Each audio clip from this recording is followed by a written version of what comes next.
Episode 26, Raihan menyeruput kopi yang Anissa buat sembari mengecek berkas yang ada di atas meja. "Tuan," panggilan Anissa. Raihan mengalihkan pandangannya pada Anissa. "Bolehkah saya meminjam ponsel Tuan?" tanya Anissa lagi. "Untuk apa?" tanya Raihan. "Kalau boleh, saya ingin menghubungi sahabat saya Tuan." "Itu kalau Tuan izinkan," jelas Anissa. "Perempuan?" tanyanya. "Lia, perempuan Tuan," jawab Anissa. "Ponselmu di mana?" tanya Raihan lagi. Saya tidak punya ponsel," ujarnya. "2 menit, jangan lebih," ujar Raihan. Raihan kemudian mengambil ponselnya dari dalam saku jas dan memberikannya pada Anissa. "Terima kasih Tuan." Anissa menerima ponsel tersebut dan langsung menghubungi sahabatnya. "Halo, siapa ya?" tanya Cindy di seberang telepon. "Cindy, ini aku Anissa," ucap Anissa. "Anissa, ya ampun, kamu apa kabar? Akhirnya kamu hubungin aku," kata Cindy.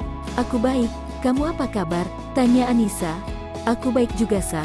Kenapa kamu lama sekali gak hubungin aku? Aku nungguin tahu," ujar Cindy. "Maaf, aku belum beli ponsel, ini aku pinjam sama bosku," ujar Anissa. "What, pinjam sama bosmu? Bukannya bosmu itu Raihan, yang terkenal kejam itu? Kok bisa pinjam sama dia? Apa gak jadi masalah?" tanya Cindy beruntun. "Lia, dia baik kok. Ya udah, aku mau kerja lagi ya. Aku cuma pengen ngobrol dikit aja sama kamu, sama mau kasih tahu sekarang aku udah gak di rumah Paman Arya lagi," ujar Anissa. "Seriusan kamu? Terus sekarang tinggal di mana?" tanya Cindy. "Waktu tinggal 10 detik lagi," Raihan mengingatkan. "Udah dulu ya, aku cuma dikasih waktu sedikit," ujar Nisa pada sang sahabat. "Ya udah, nanti pulang kerja aku jemput ya. Kita ngobrol dulu sebelum pulang," minta Cindy. "Oke, jemput di halte aja ya." "Baik," ujarnya. "Oke Sa, baik," jawab Cindy. Anissa memarikan sambungan teleponnya dan menyerahkan lagi ponsel tersebut pada Raihan. "Makasih banyak Tuan," ujar Anissa. "Ini tidak gratis," ujar Raihan. "Jadi, saya harus bayar berapa Tuan?" tanya Nisa. "Bukan itu yang saya mau," ucap Raihan. "Lalu?" tanya Anissa lagi. "Nanti siang ikut saya," ucapnya. "Kemana?"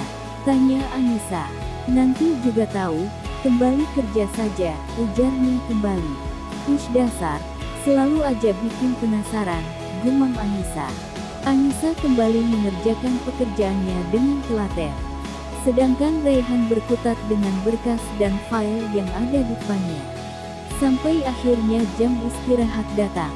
Raihan beranjak dari duduknya, mencari keberadaan Anissa yang sudah tak terlihat sejak beberapa menit lalu. Raihan masuk ke dalam pantry dan melihat Anissa yang sedang mengambil air minum. Beberapa karyawan yang melihat Raihan masuk ke pantry langsung berdiri dan menundukkan kepalanya dengan hormat. "Tumben Tuan Bos datang ke pantry, ini keajaiban banget ya," ujar salah satu karyawan. "Iya, biasanya juga tinggal manggil OB kalau butuh apa-apa," ujar satunya lagi. Raihan tidak menghiraukan bisikan-bisikan karyawannya. Dia masuk dan memanggil Anissa. "Anissa, ke ruangan saya," ujarnya. "Loh, kok Tuan kesini? Kan bisa manggil lewat telepon?" tanya Nisa kaget. Raihan bukannya menjawab, malah pergi dari pantry tersebut. "Nis, kok mau-maunya si bos nyamperin kamu ke sini? Kamu ada apa-apa ya sama bos?" tanya salah satu karyawan. "Iya, kamu ada main sama bos ya? Ngaku kamu," ucap satunya lagi. "Enggak Mbak, aku juga gak tahu kenapa dia sampai nyari ke sini," ujar Anissa. "Alah, tinggal ngaku aja, apa susahnya," ujar karyawan lainnya. "Serius Mbak, aku gak ada hubungan apapun sama tuan Raihan," Anissa meyakinkan. "Udah, Anissa cepat ke ruangan Tuan Bos, keburu marah nanti," ujar Atika melerai.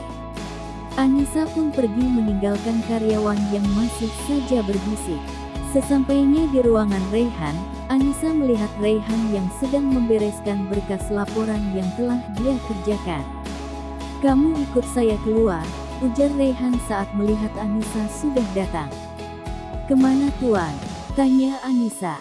Gak usah banyak tanya, jawab Raihan. Raihan bangkit dan keluar dari ruangan tersebut diikuti oleh Anissa. Di luar kantor, sudah ada Randy yang menunggu di samping mobil. Randy membukakan pintu mobil untuk Raihan dan Anissa. Mereka pun meninggalkan kantor. Sebenarnya kita mau kemana Tuan? Tanya Anissa. Nanti juga tahu sendiri, ujar Raihan. Ish, ditanya baik-baik juga, ucap Anissa lirik. Raihan melirik ke arah Anissa yang sedang menatap keluar jendela. Senyumnya sedikit mengembang, membuat Randy yang melihatnya lewat kaca mobil ikut tersenyum pula. Mobil mereka berhenti di lobi sebuah mal besar. Raihan meminta Anissa turun dan mengikutinya. Apa Tuan ada meeting sama klien di sini? Tanya Anissa bingung. Tidak, jawabnya singkat. Terus mau ngapain? Tanya Anissa. Belanja, jawabnya lagi. Belanja? Saya baru tahu kalau pria yang dinginnya kayak kutub suka belanja juga, cetus Anissa. Emang kamu pikir pria gak boleh belanja? Tanya Raihan. Ya boleh, tapi heran aja, ujar Anissa.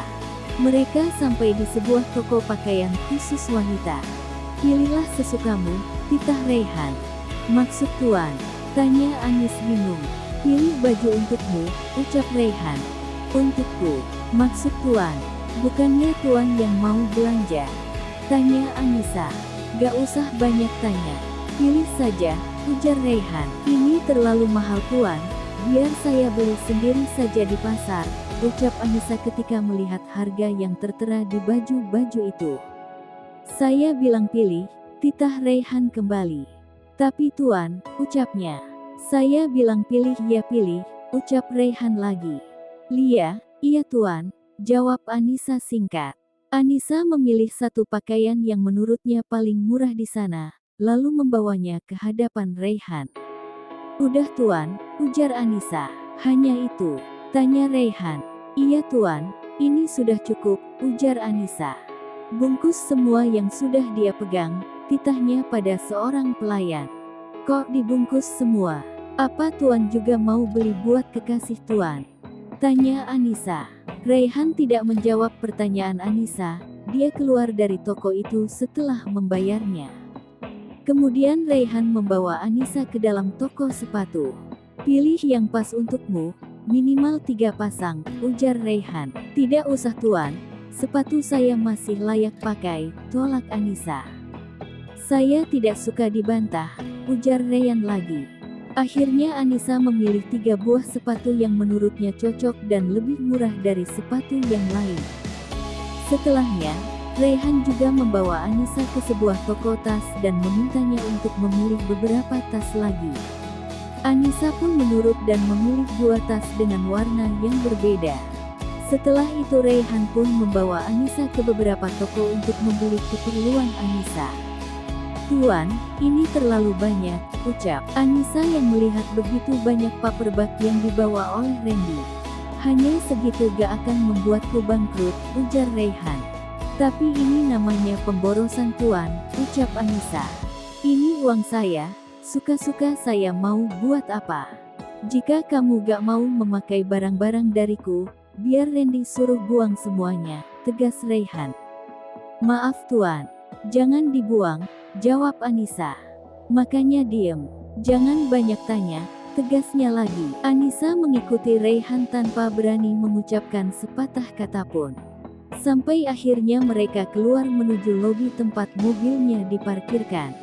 Sepanjang perjalanan, Anissa hanya melihat keluar jendela, memandang jalanan ibu kota yang ramai penuh kemacetan. Lagi-lagi Raihan melirik ke arah Anissa, entah apa yang dia pikirkan. Namun, senyumnya selalu mengembang setiap melihat wajah cantik gadis itu. Rasa damai dan nyaman saat gadis itu berada di dekatnya, masih tidak Raihan sadari. Nona Anissa memang gadis yang cocok untuk Tuan Raihan. Aku yakin dia bisa mengembalikan Raihan yang dulu, batin Randy, sembari melirik ke arah bosnya lewat kaca mobil. Episode 27. Sesampainya di rumah, Raihan masuk ke dalam diikuti oleh Anissa dan Randy yang membawa barang belanjaan. Kok pulang? Bukannya masih jam kerja Tuan? Tanya Anissa. Raihan terus berjalan tanpa menjawab pertanyaan Anissa. Apa Tuan sakit? Kenapa pulang jam segini? Tanya Anissa lagi. Bisa gak sih? Gak usah banyak tanya, bentak Raihan. Anissa diam tersentak, tidak mengira bahwa pertanyaannya membuat bosnya terganggu. Maaf Tuan, ujar Anissa. Bawa semua barang-barangmu, titah Raihan. Anissa langsung membawa semua barang belanjaan masuk ke dalam kamar dan meletakkannya di atas tempat tidur. Dasar orang aneh, tanya gitu aja langsung dibentak. Gimana yang jadi istrinya kalau punya suami macam dia? Udah sering marah-marah, sukanya ngebentak, sikapnya lebih dingin dari kutub utara. Pasti istrinya bakal kena mental sama sikapnya dia.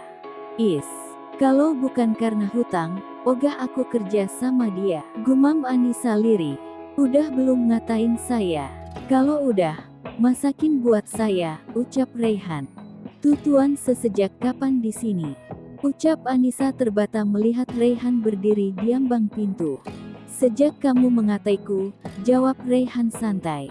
Maaf Tuan, saya gak butuh kata maafmu, cepat masak untukku, ujar Raihan memotong ucapan Anissa. Baik Tuan, jawab Anissa. Anissa pun berlalu meninggalkan Raihan yang masih berdiri di kamar Anissa. Anissa membuka kulkas dan mengeluarkan beberapa bahan makanan yang ada. Namun, dia tidak langsung memasaknya. Raihan yang melihat Anissa yang hanya diam menatap bahan masakan tersebut menghampirinya. Kenapa malah diam? Gak bisa masak? Tanya Raihan.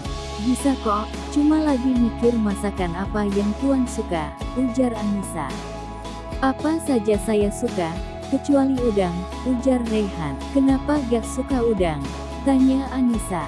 Alergi, jawabnya singkat. Padahal udang enak loh, ujar Anissa. Bodoh amat, jawab Raihan. Dia duduk di sebuah kursi yang ada di meja makan, memperhatikan Anissa yang mulai mengeksekusi bahan makanan tersebut. Anissa terus berkutat dengan bahan dan peralatan masak yang ada tanpa memperdukikan keberadaan bosnya. Setelah selesai masak, dia menghidangkan hasil masakan itu di hadapan Raihan lengkap dengan nasi dan lauknya. Silahkan dimakan Tuan, saya jamin masakan saya bikin nagih, cetus Anissa.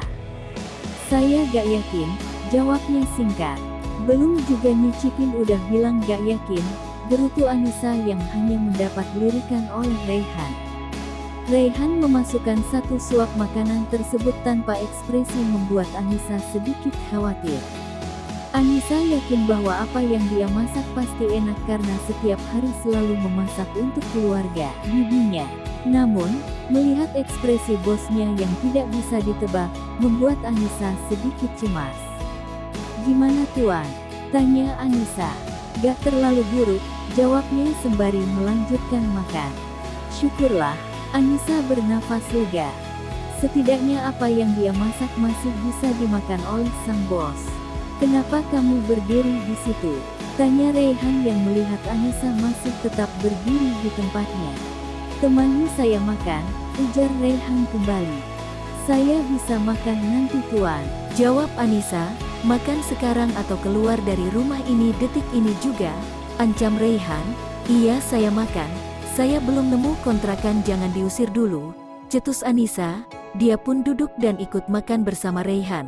Kenapa Pak Randy gak diajak makan sekalian Tuan? Tanya Anissa. Makan, jangan banyak bicara, ujar Raihan.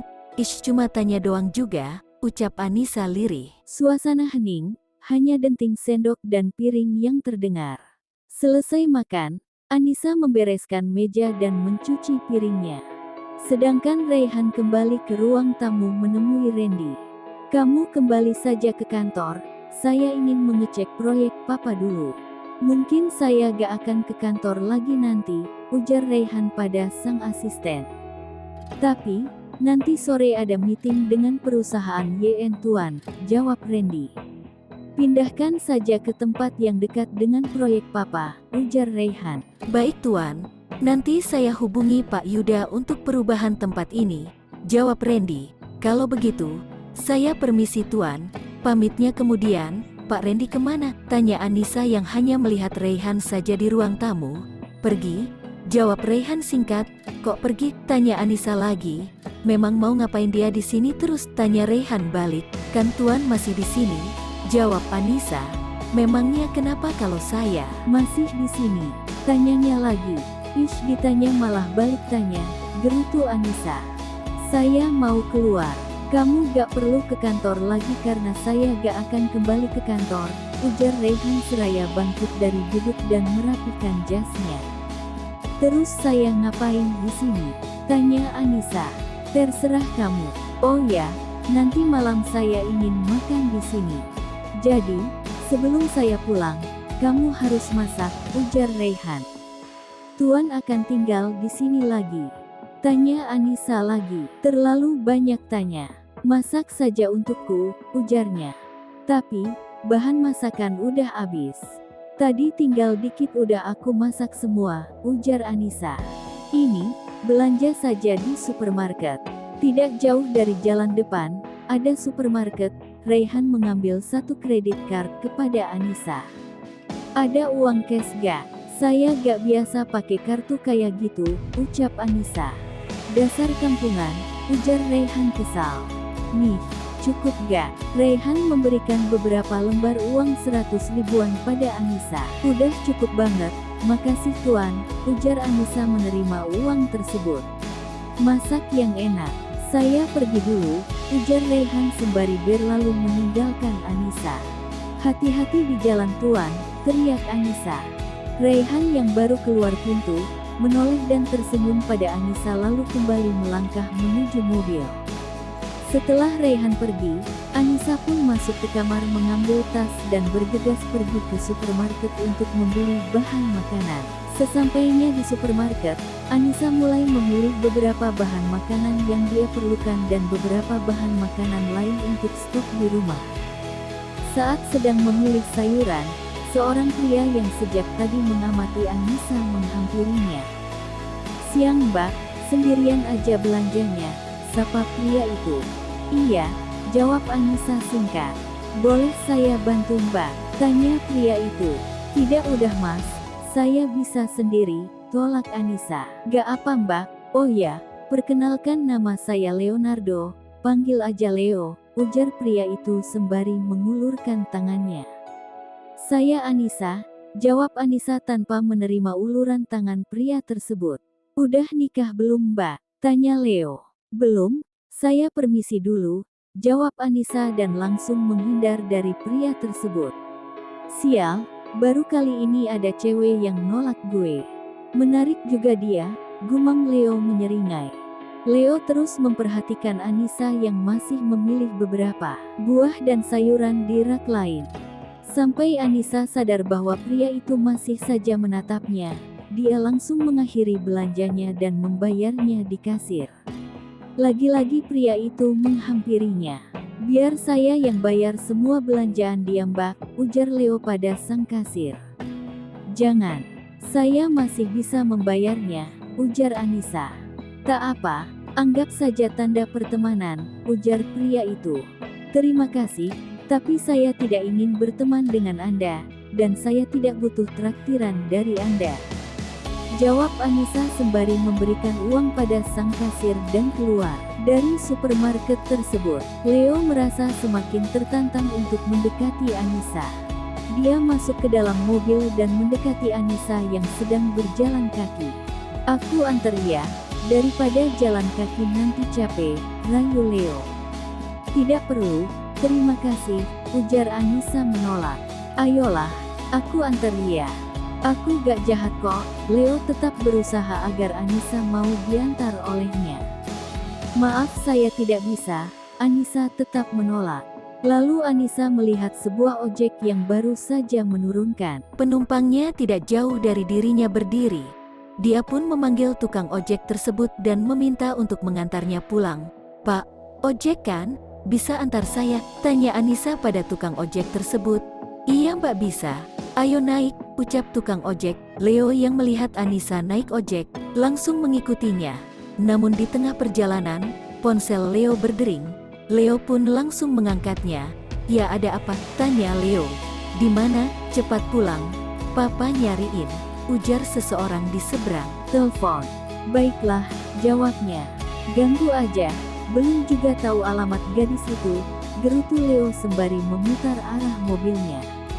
Anissa yang melihat mobil Leo tidak lagi mengikutinya, bernafas sangat lega. Setidaknya tidak ada yang tahu tempat tinggalnya sekarang. Sesampainya di depan rumah, Anissa turun dan membayar ojek. Dia pun masuk ke dalam dan duduk di sofa ruang tamu. "Untung aja orang itu gak ngikutin nyampe sini," gumam Anissa. "Masih siang, aku ngapain ya, enaknya. Bosen juga kalau diem terus di rumah. Mau keluar bingung kemana, di belakang rumah ada apa ya?" Gumamnya lagi. Anissa akhirnya masuk ke dapur dan menyimpan semua bahan makanan di dalam kulkas. Setelahnya, dia pergi ke halaman belakang. Anissa tercengang melihat apa yang ada di halaman tersebut. "Bagus banget, kok Tuan gak bilang kalau ada taman bunga yang bagus seperti ini di sini," ujar Anissa. Bagaimana tidak tercengang? Di halaman tersebut ada sebuah taman bunga dengan macam-macam bunga. Ada kolam renang dan lapangan rumput yang terawat. Ada kebun buah juga di ujung halaman tersebut. Banyak macam pohon buah-buahan tertanam di sana. Anissa berjalan mengelilingi halaman tersebut. Dia tidak menyangka, rumah yang dari depan terlihat sederhana, terdapat kemewahan di dalamnya. Anissa masuk ke dalam taman bunga dan mencium beberapa bunga mawar yang harum.